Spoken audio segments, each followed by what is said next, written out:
Hi hello வணக்கம். நீங்கள் பார்த்துட்டு இருக்குது 30 days 30 மைக்ரோப் சீரிஸ். நம்ம சீரிஸில் இன்றைக்கி பார்க்க போகிற மைக்ரோப் என்னன்னா ஸ்ட்ரெப்டோகாக்கஸ் மியூட்டன்ஸ்.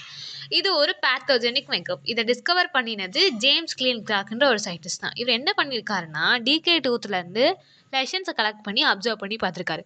அப்போ இவருக்கு ஓவல் ஷேப்பில் செல்ஸ் தெரிஞ்சிருக்கு.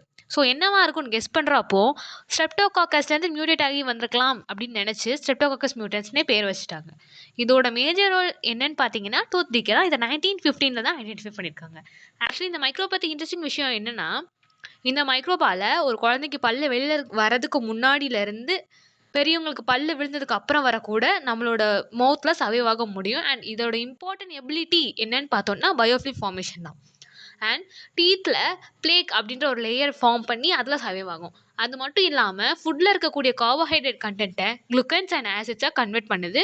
இது என்ன பண்ணுன்னா டூத் டீமினரைசேஷனை இன்டியூஸ் பண்ணும்.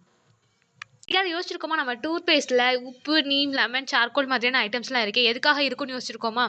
ஆக்சுவலி அதுக்கான ரீசன் என்னென்னா, இந்த ஐட்டம்ஸ் எல்லாம் பாக்டீரியாவுக்கு அகெயின்ஸ்டாக ஃபைட் பண்ணுது, அதோட பயோஃபிலிம் ஃபார்மேஷன் எபிலிட்டியை இன்ஹிபிட் பண்ணுது. இந்த மாதிரி இன்ட்ரெஸ்டிங் இன்ஃபர்மேஷன் தெரிஞ்சுக்கிறதுக்கு கண்டினியூ வாட்சிங் 30 days 30 மைக்ரோப் சீரிஸ். தேங்க்யூ.